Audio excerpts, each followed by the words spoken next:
la cual es con el maestro en ciencias Elías José Gordillo Chávez, y la ponencia Evaluación del daño a cultivos en maíz, sea maíz, por aves y mamíferos desde la perspectiva de los más afectados. El maestro en ciencias, Elías José Gordillo, es profesor investigador en la Universidad Juárez Autónoma de Tabasco en México. Es ecólogo de profesión, graduado de la Universidad Juárez Autónoma de Tabasco en México y con maestría en manejo y conservación de vida silvestre en el Instituto Internacional de Conservación y Manejo de Vida Silvestre de la Universidad Nacional de Costa Rica. Actualmente es estudiante de doctorado en la Universidad de Salamanca, España, y sus investigaciones se han enfocado en el estudio de las interacciones fauna silvestre, seres humanos, en donde ha abordado temas como la depredación de ganado por jaguar y puma, problemas de depredación de cultivos por aves y mamíferos, y recientemente evaluó la depredación de aves de traspatio por mesodepredadores. Y sin más, vamos a esperar un momento a que se conecte el doctor Elías.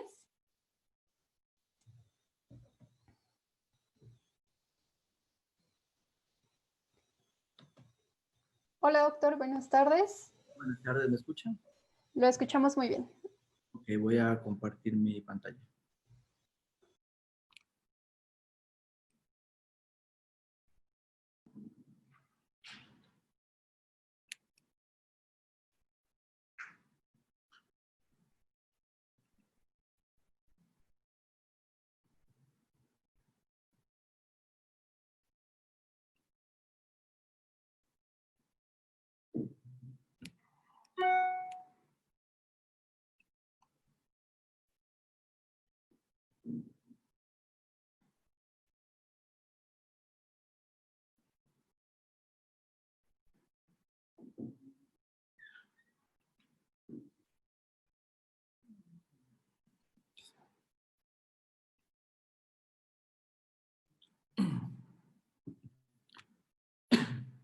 ¿Listo? ¿Se ve?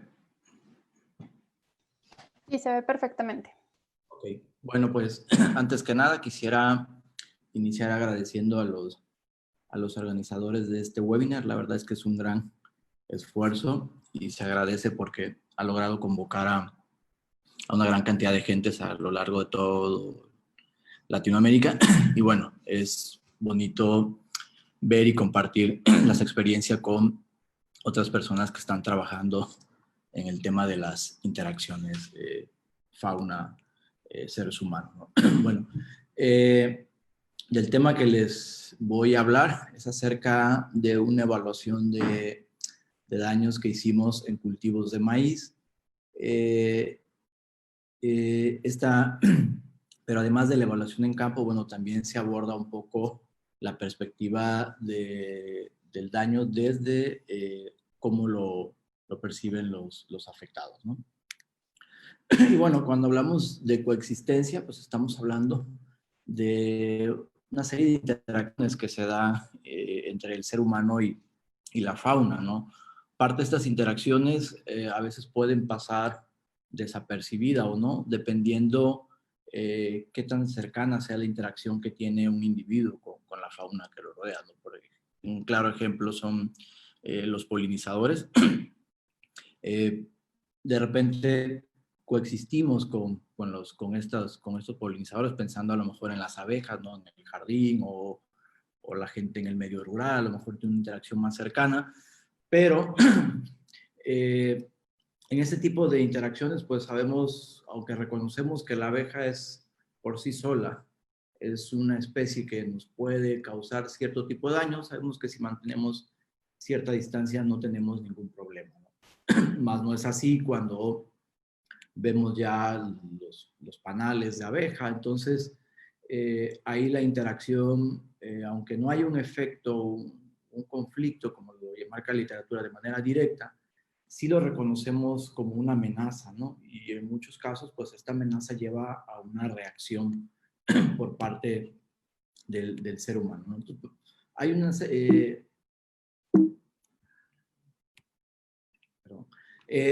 pero bueno, el ser humano siempre ha coexistido con la fauna. Si pensamos, por ejemplo, en el tema de la agricultura, que es de lo que trata esta presentación, vamos a ver esto. En México esta foto es muy común, está como bodega de manera rudimentaria, ilustra lo que se le conoce como una troje, ¿no? Que no es más que una bodega rudimentaria donde los agricultores guardan sus cosechas, ¿no? Ya sea para ir haciendo uso de ellas para el autoconsumo o inclusive donde guardan el grano que va a ser utilizado para las próximas temporadas de siembra.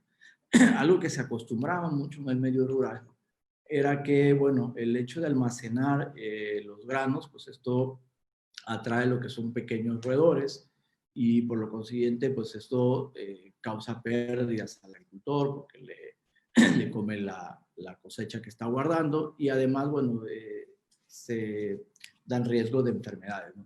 Entonces, lo que hacían anteriormente los agricultores es que ponían una boa constrictor dentro de estas trojes y bueno, de esa manera pues la boa no se movía del granero porque ahí llegaban ratones y era una fuente de alimento segura y de fácil acceso.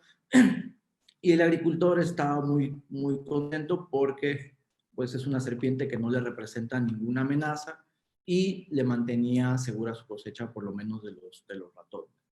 Otra interacción con las actividades del ser humano pues es esa garza garrapatera, ¿no? Que vemos siempre junto al ganado o la vemos sobre el ganado. Sabemos que es una fauna que está interactuando con un animal doméstico que le da un beneficio al ser humano, pero como la fauna no le ocasiona ningún daño a la vaca, al contrario, se percibe un beneficio de parte de esta, la interacción sigue siendo positiva, o se mantiene esa coexistencia. Pero si pensamos un poco en la agricultura, por lo menos a como se practica en las regiones tropicales, pues en esta foto podemos ver un escenario muy común, ¿no? Es una agricultura a pequeña escala, por lo menos el área donde nosotros trabajamos son cultivos que no van más allá de media hectárea y que siempre están inmersos dentro de lo que son una matriz rodeada por vegetación arbórea de algún tipo de cobertura natural o con algunos grados de perturbación. Pero que esa cobertura con la cual colindan los cultivos, pues es el hábitat de muchas especies de fauna. Algunas de ellas, como son las ardillas, algunas aves o mamíferos, bueno, mapaches o cuatís, o inclusive los pécaris, pues habitan en estos espacios y ven en los cultivos pues una fuente de alimento que es de fácil acceso y empiezan a consumir de estos alimentos, ¿no? Y en ese momento, dependiendo una serie de factores propias del agricultor y de la intensidad con la que esta fauna haga uso del maíz, pues los agricultores empiezan a ver o a percibir un efecto negativo de la fauna hacia sus cultivos y entonces sucede algo que la literatura lo parece mucho como el conflicto, ¿no? Empezamos a entrar en conflicto con la fauna. El término conflicto en el sentido estricto no aplica, pero bueno, es como la literatura o como se ha manejado este tipo de interacciones en la literatura, entendiendo que es cuando una parte de las actividades de la fauna tienen un efecto negativo en el ser humano, ¿no? Puede ser, en el caso de la agricultura, pues es las mazorcas que son consumidas, parcial o en su totalidad por la fauna, o por ejemplo, este caracara, ¿no? Cuando depreda algún tipo de ave de traspatio para de las personas, ¿no? Y obviamente es una pérdida. Entonces, hablar de interacciones entre la fauna y los seres humanos, pues implica considerar estos tres elementos, ¿no? Vamos, los seres humanos, la fauna y un paisaje o un hábitat donde se dan estas interacciones, ¿no? En estos tres vamos a tener impactos que pueden ir en cualquier sentido. Vamos a tener actores claves y vamos a tener capacidades, ¿no? Con las capacidades relacionadas a cómo esos actores clave que están interactuando con la fauna pueden gestionar, vamos a llamarlo así, el problema que en algún determinado momento se presenta, ¿no?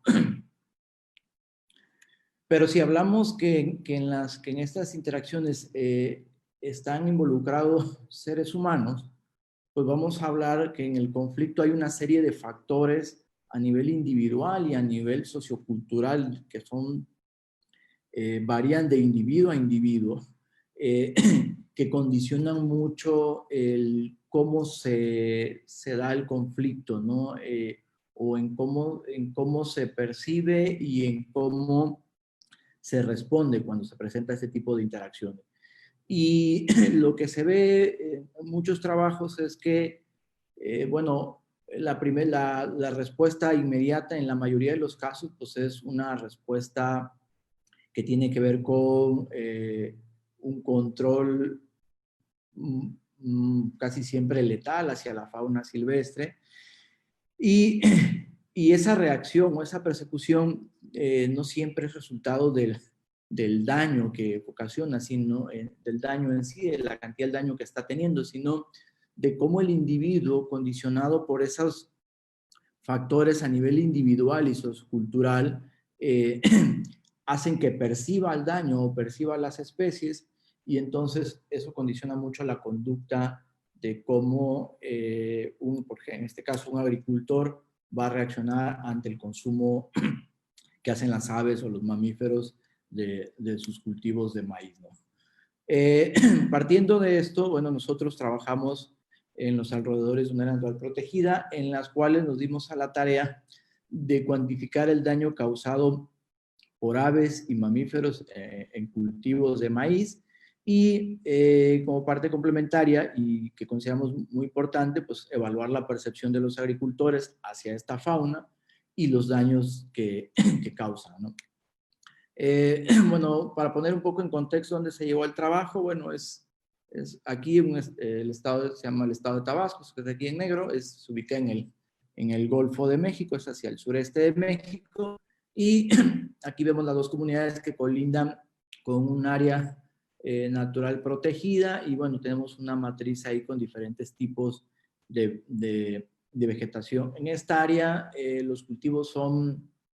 El maíz es uno de los cultivos más importantes para las personas en estas comunidades, ya que es una de las principales fuentes de alimentos. Es una cosecha de autoconsumo que se da 2 veces al año, y además es un medio para obtener ingresos extras para comprar otro tipo de cosas, ¿no? Dependen mucho de la agricultura de temporal, ¿no? ¿Cómo cuantificamos el consumo de las aves por mamífero, no? Bueno, en esta parte se hicieron dos cosas. Por un lado, tratamos de evaluar el daño, y por otro lado, estimar la biomasa tanto que produce cada milpa, que es como se le conoce al cultivo que tiene cada agricultor, y cuánto representa el daño en términos de biomasa consumida. Entonces, para evaluar el daño en cada cultivo de maíz, nosotros colocamos 3 transectos a los cuales dimos una amplitud de 3 metros de ancho. El largo del transecto pues sí variaba un poco en función del tamaño del cultivo, y en cada transecto pues iba una persona, iba revisando las plantas de maíz, y iba identificando las mazorcas, ¿no?, que estaban dañadas por fauna, o inclusive mazorcas o plantas que estaban dañadas por otras causas, como puede ser el viento, por ejemplo, ¿no? O en algunas mazorcas de maíz por la humedad se desarrolla un tipo de hongo, y bueno, esto se tomó como una pérdida, ¿no? Los patrones de consumo tanto de aves como de mamíferos bueno, nos basamos un poco en las recomendaciones de la literatura y también en la observación que se hizo en campo, ¿no? Se hicieron muestreos para tener una idea de qué fauna llegaba a estos cultivos y fuimos obteniendo patrones a partir de, de la observación en campo. No en todos los casos, sobre todo en aves, se logró identificar a nivel de especie, pero por lo menos sí a nivel de grupo, ¿no? En el caso de la biomasa, lo que hicimos fueron cuadrantes. Hicimos 5 cuadrantes por cultivos, cada cuadrante era 3 por 3, y dentro de estos cuadrantes lo que hicimos fue contar el número de plantas y el número de mazorcas de maíz por planta, para tener una idea de la producción en todo el cultivo por extrapolado a hectárea. Y además, en cada uno de estos cuadrantes colectamos 5 mazorcas de manera aleatoria, de las cuales posteriormente desgranamos, y a partir de un secado obtuvimos la biomasa producida por maíz y por cultivo, perdón, y por hectárea, ¿no? Entonces, para tener una idea de cuánto producía cada milpa en promedio. Desde el punto de vista de la percepción del daño de los agricultores, hicimos encuestas y entrevistas a un total de 128 agricultores. Tanto la encuesta y la entrevista fueron condensadas en un solo instrumento para su mayor facilidad, y en ellas hicimos preguntas que tenían que ver con la percepción del daño, la percepción que tenían los agricultores hacia la fauna y el daño que tenían, o si percibían de entrada, si ellos lo percibían como un daño o no.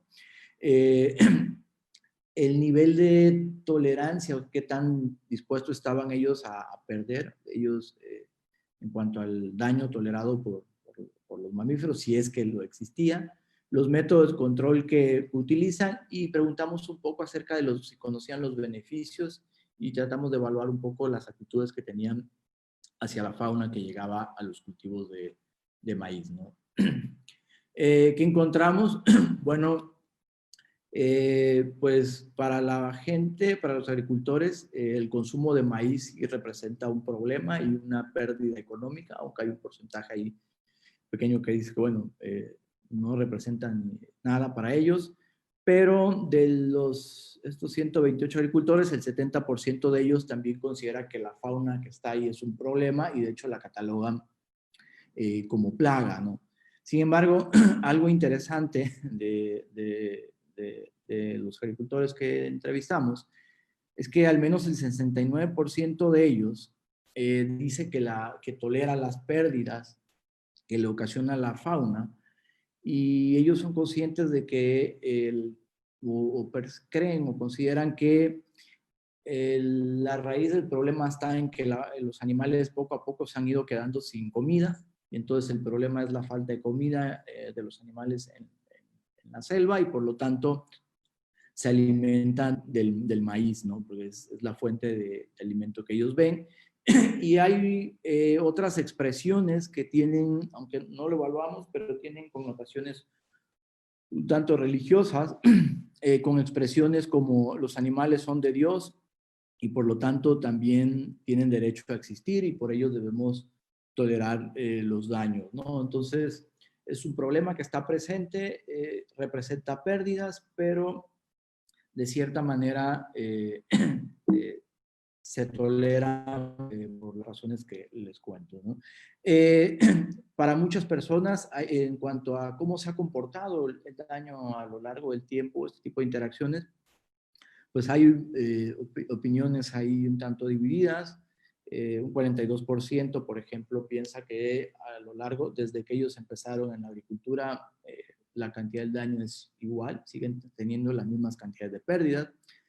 Hay quienes consideran que las pérdidas con el paso de los años han disminuido, que antes tenían más problemas, y hay un porcentaje ahí que considera que es un 19%, que el problema con el paso de los años se ha ido aumentando, se ha vuelto más crítico, ¿no? Y un 2% de los agricultores piensa que el daño es variable a lo largo del tiempo, es decir, hay años o cosechas en los que no tienen ningún problema, y hay otros en los que inclusive llegan a perder la totalidad de sus cultivos, ¿no?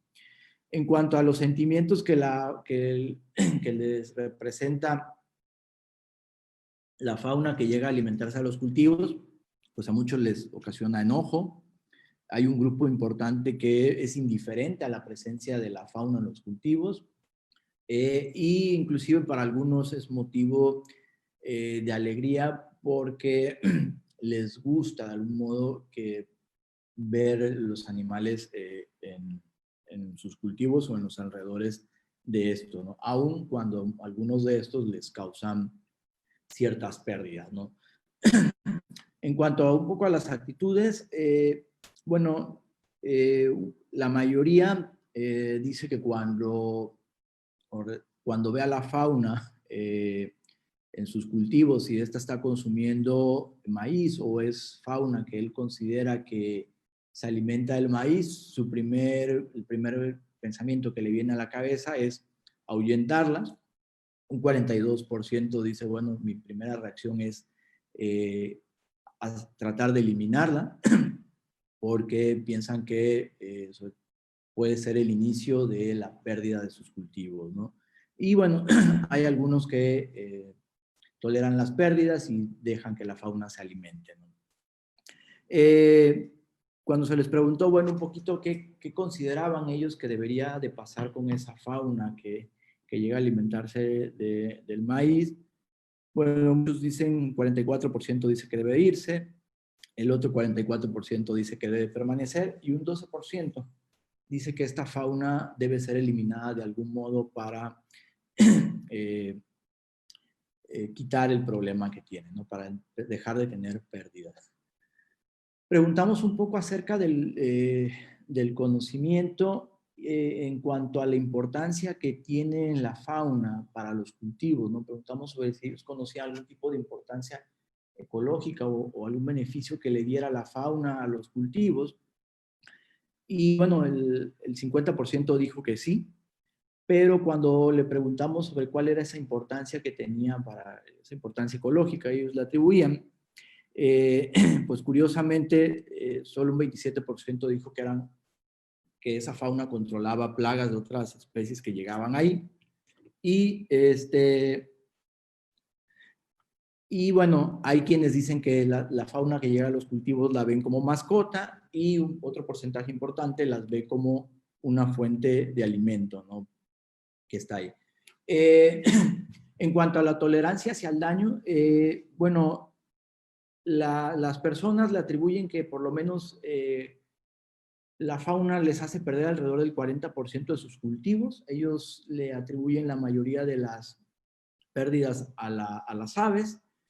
Y ellos dicen que, bueno, si la fauna en promedio, las pérdidas que le ocasionan no fueran más allá de un 4%, estarían dispuestos a tolerar y no tendrían ninguna reacción hacia esta fauna, ¿no? Los datos de campo pues dicen que, bueno, que la cantidad del daño sí es, que es esta, entre 0.7 y 37%, sí es bastante cercana a la cantidad del daño que percibe la gente, ¿no? Los agricultores.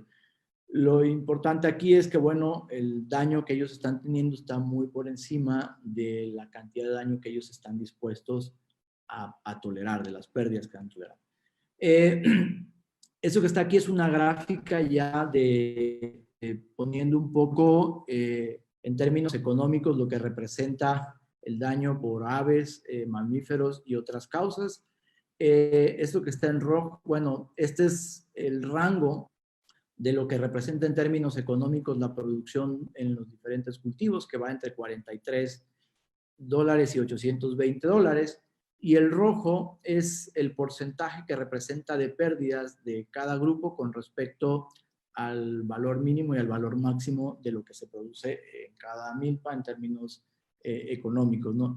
Y lo que vemos, sobre todo en aves y por otras razones ajenas a la fauna, es que aunque el número en términos absolutos pareciera bajo, el porcentaje de daño en términos económicos con respecto a lo que produce cada milpa, pues sí es elevado, ¿no?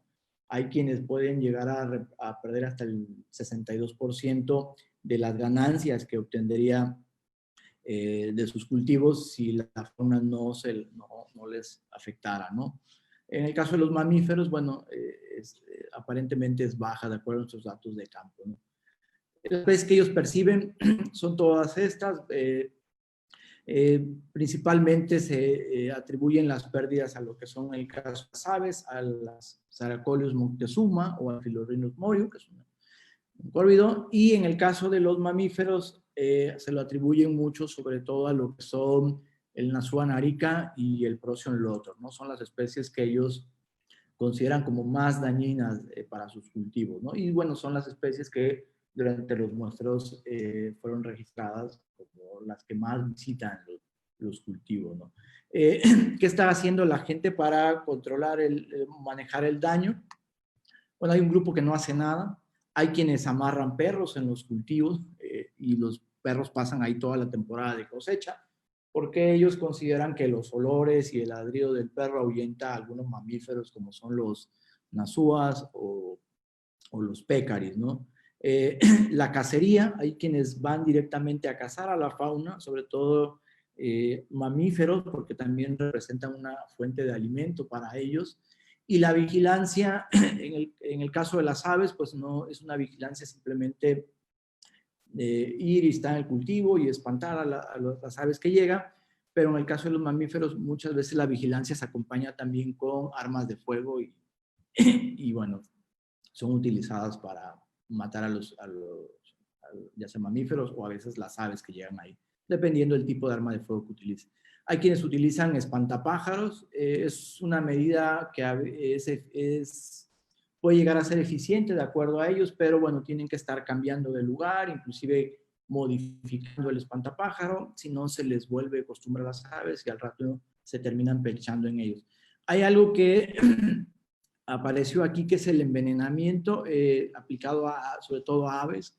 Lo que hacen es que en el cultivo amarran un racimo de plátano, lo inyectan con algún tipo de agroquímico para que lleguen las aves que ellos consideran que se alimentan del maíz y se mueran, ¿no? Y es una medida que ellos dicen que es muy eficiente, porque acaba rápido con las aves. Sin embargo, bueno, esto trae ciertas consecuencias porque hay aves que ven en el plátano una fuente de alimento, pero no necesariamente son aves que consuman el maíz, ¿no? Entonces también este método está afectando a otras especies que no están involucradas directamente en la interacción. Bueno, y hay trabajos donde han evaluado que este tipo de métodos inclusive afecta a especies que de alguna manera están relacionadas dentro de las cadenas tróficas, ¿no? Como serían las especies carroñeras o algunas aves rapaces, ¿no? Hay quienes usan, algunos pocos usan fuegos artificiales. Lo usan poco porque es una medida barata, pero tienen que andar con mucho cuidado porque, bueno, la chispa que esto genera puede ocasionar un incendio. Hay quienes usan cintas de los cassettes o CDs que amarran en los cultivos. En el caso de la cinta, ellos atribuyen que hace un ruido con el viento y esto espanta a las aves. O en el caso de los CD, porque, bueno, con el sol, pues genera unos reflejos que también hace que espantan a las aves. Y por último, también encontramos que utilizan jabón que ponen de ropa, que untan en las piedras, porque ellos creen que el olor al jabón, ellos comentan que tiene un efecto que ahuyenta sobre todo a lo que son los nasúas, ¿no? Nasúa narica, el tejón. Bueno, a partir de estos datos, bueno, hay ciertos factores que tenemos que considerar en estas comunidades. Primero que, bueno, hay el uso de métodos de control que están afectando a otras especies y que para los agricultores de su percepción es efectivo.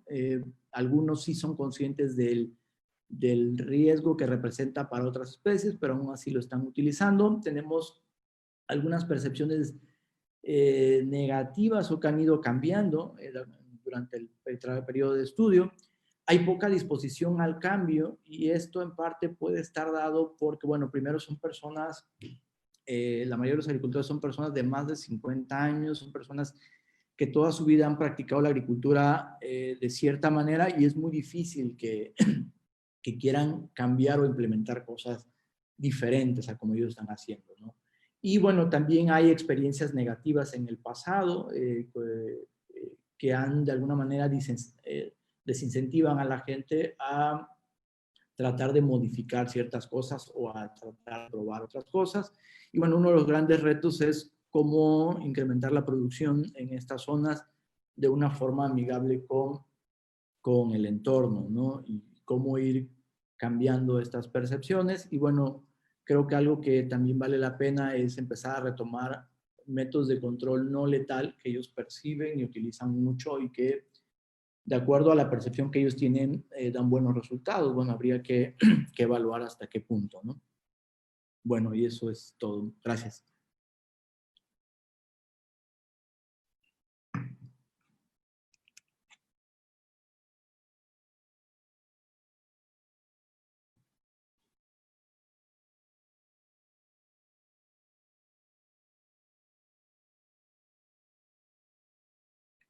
Hola.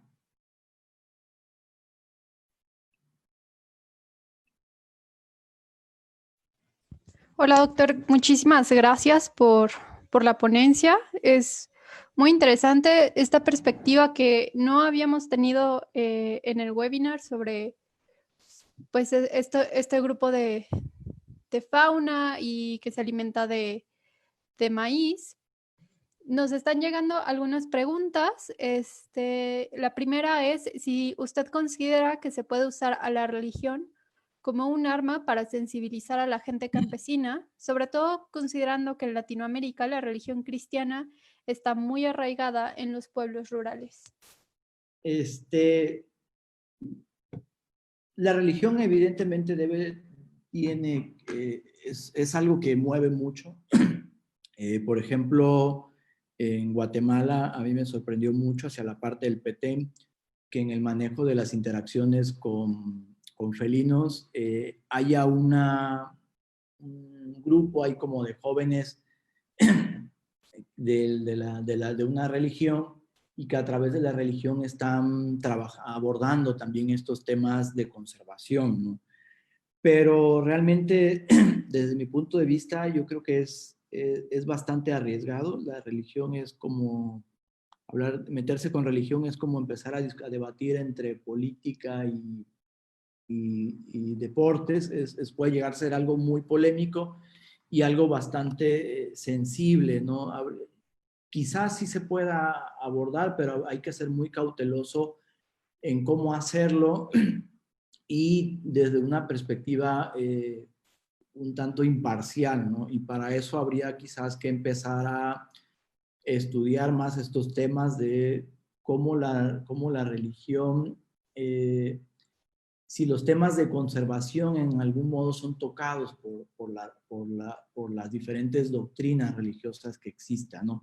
Entonces, creo que más bien eso es lo que nosotros podemos rescatar y utilizar, pero no me atrevería a usar la religión como un método, porque creo que puede llegar a ser polémico, ¿no? Sobre todo, que es algo que no comenté, estas comunidades son comunidades indígenas, son comunidades muy herméticas, ciertos grupos inclusive no hablan el español, hablan un dialecto y de hecho nos tardó como 2 años para que la gente se empiece a abrir un poco, ¿no? Entonces, imagínate meterme todavía con la religión. Yo tendría mis reservas, pero bueno, hay ciertas áreas con ciertos grupos que los están haciendo, ¿no? Claro, es una comunidad con sus propias características culturales y como todo hay que respetarlas. Nos preguntan también si en los campos de maíz, como medida antiplaga, se podría considerar el policultivo de especies, incluyendo diversidades de maíz y de plantas. Diversidad de maíz, no lo sé, fíjate que en Panamá lo estaban haciendo, parecía que estaban utilizando ahí un tipo de maíz que les estaba dando muy buenos resultados. ellos generalmente utilizan el maíz criollo y eso lo tienen, es como un maíz nativo y lo tienen como muy arraigado en esto, ¿no? En cuanto a diversidad de plantas, se refiere a, a plantas frutales o a qué se refiere en ese aspecto. Porque los cultivos están propiamente rodeados, la mayoría de ellos, de vegetación, como está aquí en la foto, ¿no? Entonces, aquí vamos a tener, dentro de ellos hay ciertas plantas que tienen ciertos recursos para la fauna. Por ahí en algún momento leí que sí, bueno, una de las estrategias que usaron fue empezar a sembrar cultivos frutales cercanos a las milpas, tratando un poco de que la fauna tuviera como alternativas de recursos para emplear en lugar de alimentarse del maíz. Y hay como, no hay resultados muy claros. En algunos casos sí le restó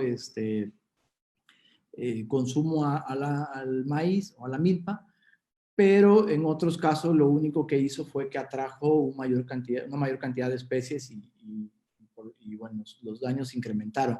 Acá lo que se acostumbra mucho, o una de las tareas que han utilizado y no la mencioné, es que tratan de sembrar todos a la vez, en tiempos muy cercanos, y ellos lo que aprecian es que como hay muchos cultivos, bueno, el daño se distribuye entre todos los cultivos y disminuye, ¿no? A diferencia de si uno se adelanta u otro siembra después, o es un cultivo que está, vamos a decirlo, alejado de las otras áreas o muy alejado de otros cultivos, pues como que el daño se concentra en estos y bueno, los daños son mayores, ¿no? Entonces ellos lo que han tratado de hacer es cultivar en el mismo fechas cercanas para que cuando el maíz de los elotes, pues todos los cultivos tengan elotes y el daño se reparta, ¿no? Eso es lo que ellos han intentado. Han sembrado otras plantas alrededor de los cultivos porque, bueno, además del maíz, pues siembran algunos tubérculos o plátanos y llegan otras especies a consumirlo, como por ejemplo el tepezcuintle, ¿no? Entonces, de repente lo que hacen los agricultores para esos otros cultivos es que sí siembran ciertos tubérculos, por ejemplo, y luego se los ponen ellos a propósito en las áreas por donde observan que entra la fauna, como para que la fauna coma de esos que ellos le pusieron y no se coma los otros cultivos, ¿no? Gracias. Sergio Guerrero nos pregunta, cuando las pérdidas de cultivos son excesivas por parte de este tipo de fauna, ¿los campesinos son apoyados económicamente por parte del gobierno cuando presentan las pertinentes pruebas? O bien, ¿existe algún programa gubernamental que apoya a campesinos cuando se presentan este tipo de problemas? No. Cuando la pierden todo. Lo que sí hay, pero eso ya implica un manejo y tiene que ser gestionado por el agricultor a través de la Secretaría de Agricultura y unas aseguradoras. Ellos tienen un convenio donde la Secretaría de Agricultura pone una parte, no recuerdo ahorita el porcentaje, pero era más del 50%, y la otra parte la paga el agricultor, ¿no? Es como una forma de asegurar la cosecha, y ese seguro no solo aplica para fauna, pero aplica para sequías, para inundaciones, aplica para varias cosas, pero tiene la contraparte que, bueno, primero tiene el área mínima a asegurar son 10 hectáreas. Entonces, cada agricultor aquí no siembra ni una hectárea.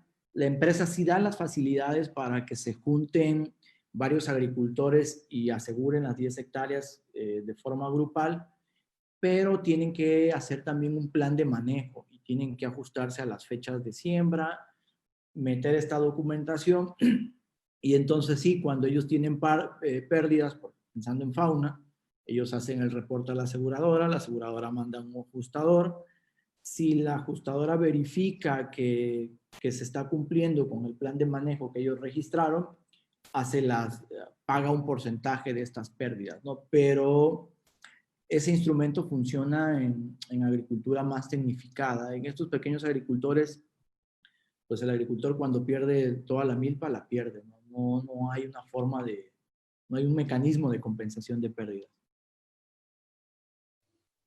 Muchísimas gracias. Ya estamos encima del tiempo. Gracias por sus respuestas y por su ponencia.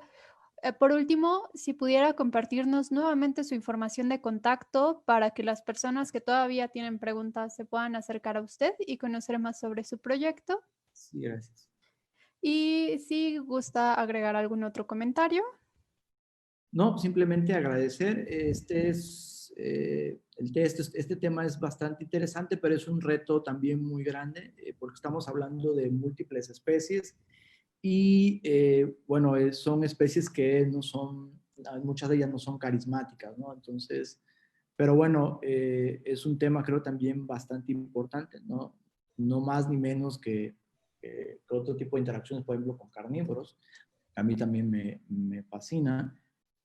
Pero bueno, creo que también tenemos que mirar hacia este tipo de interacciones que tienen sus efectos en la vida de quienes practican la agricultura. Y bueno, pues, la respuesta a ello pues es también ciertos impactos hacia la fauna, ¿no? Entonces, creo que también es importante empezar a mirar hacia estos grupos. Así es. Muchísimas gracias. Ahí está el contacto para quienes gusten saber más sobre el tema. Y ahora pasamos con Diana, que va a hacer la presentación de nuestro siguiente ponente.